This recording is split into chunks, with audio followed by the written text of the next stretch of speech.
Hai Sobat Sehat, selamat datang di video edukasi RS Pelamonia. Bersama saya, Ners Nidia, perawat Ruang Sakura RS Pelamonia.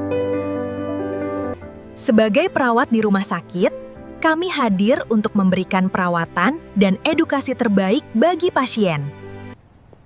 Batuk yang tidak efektif dapat menghambat pembersihan jalan napas. Teknik ini membantu mengeluarkan dahak dari paru-paru. Mulailah dengan posisi duduk tegak dan nyaman.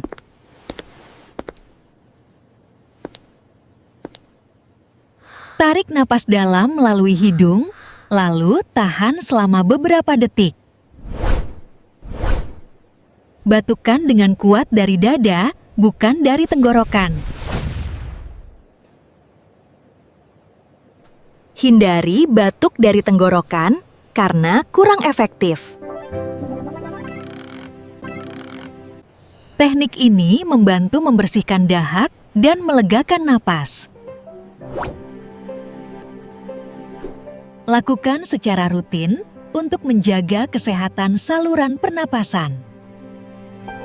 Demikian edukasi dari saya, Nidia, perawat di Ruang Sakura RS Pelamonia, mengenai teknik batuk efektif.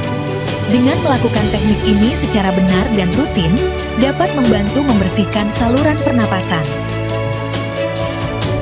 serta mempercepat proses pemulihan Anda. Jika masih merasa kesulitan atau memiliki keluhan, jangan ragu untuk berkonsultasi dengan kami. Terima kasih atas perhatian Anda. Salam sehat selalu.